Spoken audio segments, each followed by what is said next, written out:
La gauche, lorsqu'elle reprend le chemin des urnes, retrouve en général ses couleurs. Le logiciel keynésien, la défense du pouvoir d'achat des classes moyennes ou défavorisées reprennent leurs droits. L'État devient le bouclier contre les dérives du marché, on l'arme de moyens supplémentaires pour assurer ses fonctions assurantielles. Et chaque candidat redevient un Robin des Bois, prenant aux riches pour redonner aux plus démunis, traquant l'évasion fiscale pour redresser les torts. Dans le concours de beauté des primaires socialistes, aucun des candidats n'échappe à cette mue. Le socialisme, canal historique, évince la gauche tiède de gouvernement. Et c'est sans doute chez Manuel Valls que cette mue est la plus spectaculaire. Peu de surprises sur ce front donc. La gauche se veut réparatrice des torts du marché. L'arsenal des outils qu'elle propose peut varier d'un candidat à l'autre, mais les instruments jouent dans le même sens.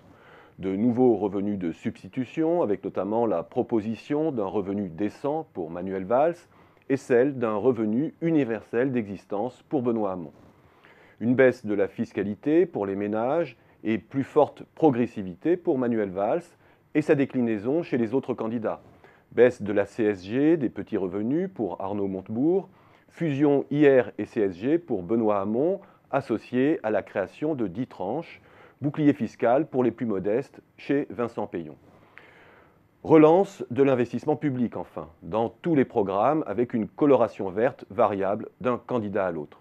Et renforcement des moyens concernant la santé et l'éducation, etc. Si le grand écart entre promesses et réalisation est monnaie courante à gauche, reconnaissons néanmoins à la gauche, historiquement, une capacité d'innovation économique et sociale. Ces utopies sont utiles à terme. Et c'est aussi à l'aune de la capacité d'innovation politique qu'il faut scruter les programmes des primaires. Or, innover, ce n'est pas seulement mettre bout à bout quelques concepts valises à la mode.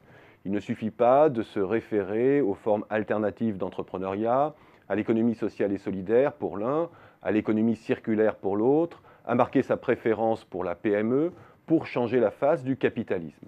Et on a beau parcourir les différents programmes, difficile d'être saisi par des éléments marquant une vraie innovation de la pensée. Certes, certains candidats accordent à la question européenne une place plus importante que d'autres, mais rien qui n'ait déjà été entendu sur un mode incantatoire jusqu'ici. Mettre fin à l'austérité européenne pour Montebourg, promouvoir de grands plans d'investissement pour Manuel Valls et Vincent Peillon, promouvoir un revenu minimum européen, lutter contre la concurrence fiscale et sociale, etc. Mais aucun ne nous livre la clé pour y parvenir. Aucun n'explique comment il fera émerger des intérêts convergents dans une Europe dissonante. Et tout cela semble préparer la redite de la désillusion qui a suivi l'élection de François Hollande. Surtout, cette gauche réparatrice n'a pas l'air d'avoir pris conscience que dans une France déclassée, dans laquelle la classe moyenne désespère de ne pouvoir projeter pour ses enfants une trajectoire meilleure que la sienne, l'attente n'est probablement pas de recevoir des revenus sociaux de remplacement, et peut-être encore moins un revenu universel. On attendrait de la gauche qu'elle nous parle aujourd'hui de sa vision du travail dans un monde numérique en plein bouleversement. Entérine-t-elle une économie du bénévolat, du temps libre et d'un travail resserré sur quelques-uns, quitte à taxer les machines et les plus hauts revenus pour fournir un revenu décent à une masse croissante de personnes travaillant moins? C'est ce qui ressort implicitement du programme de Benoît Hamon. Ou bien considère-t-elle que le travail a un avenir? Et dans ce cas, quels moyens se donne-t-elle pour que le travail de l'économie numérique soit formalisé et rémunéré?